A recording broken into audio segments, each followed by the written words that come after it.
Bueno, muy buenas tardes desde La Habana. En primer lugar, desearía trasladar el agradecimiento a COSI, particularmente a Gabriel, por la iniciativa y la invitación a reunirnos un grupo de amigos para intercambiar sobre el impacto de las medidas coercitivas unilaterales en las Américas. Un saludo igual a todos los colegas panelistas que han intervenido o intervendrán en breve. Y a todas las personas que a través de las redes sociales y las plataformas digitales están siguiendo nuestro trabajo. Me disculpo, primero que nada, por tener que trasladar este mensaje grabado, pero otras responsabilidades han coincidido con la realización de este evento, con el cual me había comprometido y creo mi deber cumplir también con nuestros amigos que han estado preparando este evento durante largo tiempo. Con esta conferencia virtual nos estamos sumando a la Jornada Mundial contra el Bloqueo a Cuba que organizaciones de la sociedad, de la solidaridad con la isla y ciudadanos cubanos residentes en diversas latitudes desarrollarán los días 27 y 28 de marzo en más de 50 países. Sobre el tema que nos ocupa, desde Cuba tenemos mucho que hablar. Necesitaríamos más tiempo para denunciar todo el daño al pueblo cubano que ha causado esta política aplicada por sucesivos gobiernos de los Estados Unidos de América. Las medidas coercitivas unilaterales tienen hoy un grave impacto humanitario y socioeconómico en los países contra los cuales se aplican. Así ha quedado reflejado en recientes informes presentados por la Relatora Especial de las Naciones Unidas sobre el impacto negativo de las medidas coercitivas unilaterales en el disfrute de los derechos humanos, la señora Alena Duval. Más recientemente, hace solo unos días, el Consejo de Derechos Humanos, en su 46 periodo de sesiones, adoptó una importante resolución en la cual se solicita a los estados del mundo abstenerse a aplicar este tipo de medidas y habla además de la repercusión en el pleno disfrute de los derechos humanos, particularmente en las personas vulnerables. Las medidas coercitivas unilaterales son ilegales y violatorias del derecho internacional y las normas internacionales del comercio. Van dirigidas, sin duda alguna, a ejercer presión política y presión económica. Lo que internacionalmente se conocen como medidas coercitivas unilaterales, en Cuba, los cubanos lo conocemos simplemente como bloqueo. El bloqueo económico, comercial y financiero impuesto por el gobierno de los Estados Unidos contra Cuba durante casi 60 años es el sistema de medidas coercitivas unilaterales más injusto, severo y prolongado que se ha aplicado contra país alguno en violación del derecho internacional, el derecho internacional humanitario, la Carta de las Naciones Unidas y las normas y principios que rigen las relaciones pacíficas entre los estados. Transgrede igualmente las normas internacionales del comercio y la navegación. Su objetivo está expresado claramente en el perverso memorando del subsecretario de Estado de los Estados Unidos de abril de 1960. Y voy a citarlo textualmente. No existe una oposición política efectiva. El único medio posible para hacerle perder el apoyo interno al gobierno es provocar el desengaño y el desaliento mediante la insatisfacción económica y la penuria. Hay que poner en práctica rápidamente todos los medios posibles para debilitar la vida económica, negándole a Cuba dinero y suministros con el fin de reducir los salarios nominales y reales, con el objetivo de provocar hambre, desesperación y el derrocamiento del gobierno. Esto fue dicho en el año 1960 y ha sido aplicado durante 60 años y se mantiene y se ha recrudecido durante el año 2020.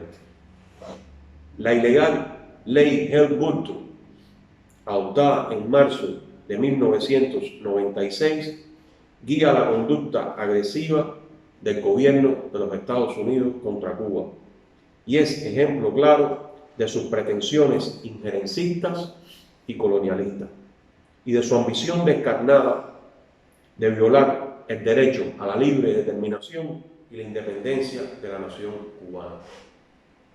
Se dirige no solo a asfixiarnos económicamente, sino también a internacionalizar el bloqueo mediante la aplicación de medidas coercitivas unilaterales en el ámbito comercial y financiero, que violan la soberanía y afectan a entidades nacionales y de terceros países.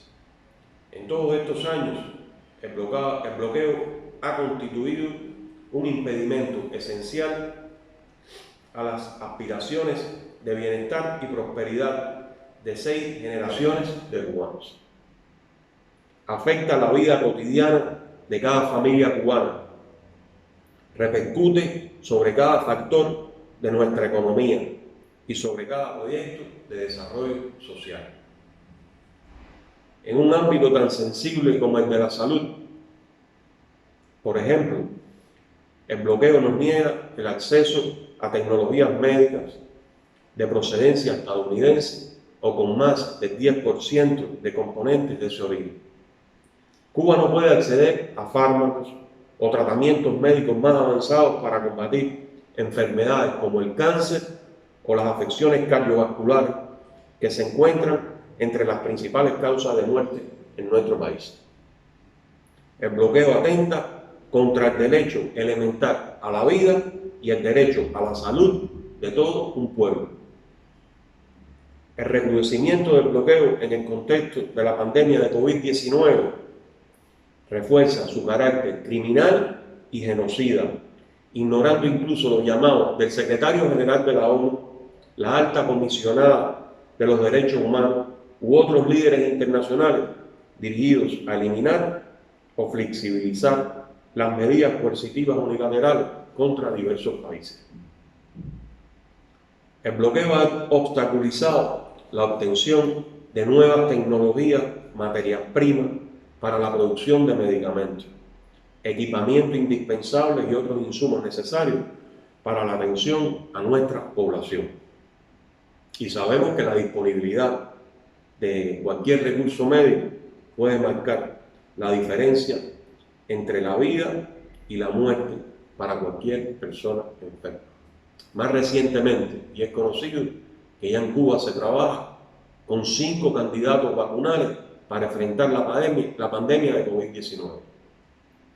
El proceso investigativo y el proceso de producción de las vacunas no ha estado exento a los efectos del bloqueo y han intentado bloquear la adquisición de equipamiento por parte de las entidades científicas de Cuba para avanzar en este sentido.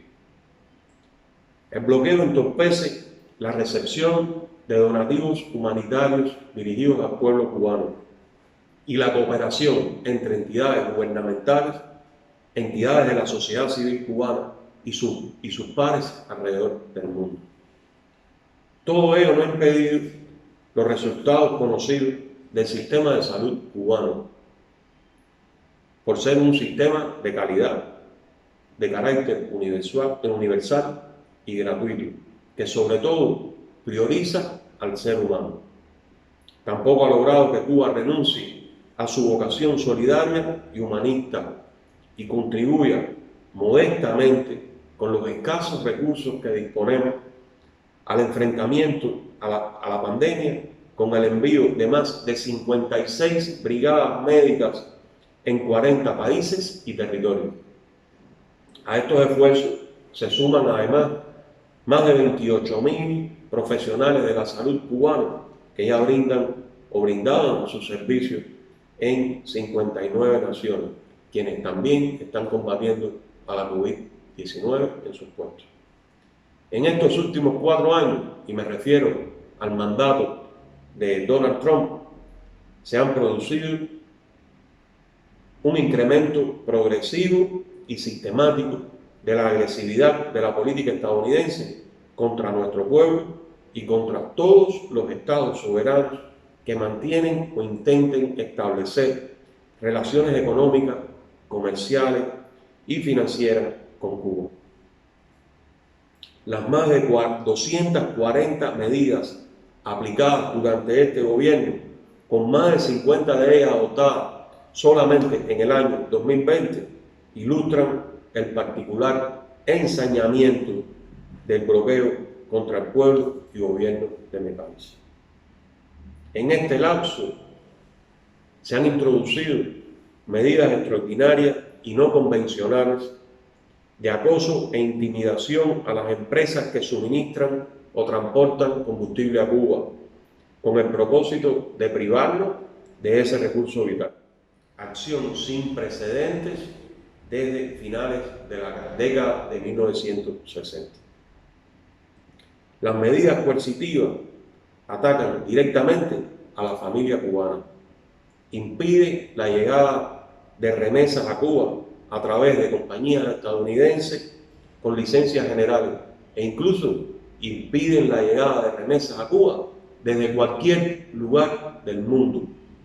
Cabe destacar que estas remesas tienen un carácter unilateral y voluntario. Son remesas personales que responden a vínculos familiares entre las personas, por lo cual interferirla o suprimirla equivale a una flagrante violación o agresión a la familia y no a ninguna entidad estatal. El bloqueo continúa siendo una política absurda, obsoleta, ilegal y moralmente insostenible, que carece de justificación política o jurídica y no ha cumplido ni cumplirá el propósito de doblegar al pueblo cubano en defensa de su soberanía e independencia. Casi ya concluyendo mi intervención, deseo reiterar en nombre de las organizaciones de la sociedad civil cubana que represento el agradecimiento a todos los amigos de Cuba alrededor del mundo por su apoyo en la lucha contra el bloqueo yanqui contra mi pueblo. A los panelistas, un especial reconocimiento por toda su solidaridad con Cuba. Les reitero que no cejaremos en el respaldo incondicional a nuestros hermanos de Nicaragua y Venezuela, países de las Américas que también sufren el impacto de medidas coercitivas unilaterales. En nombre de las organizaciones de la sociedad civil cubana, reafirmo la voluntad de todo nuestro pueblo de continuar construyendo una sociedad cada vez más justa, próspera y sostenible. Muchas gracias.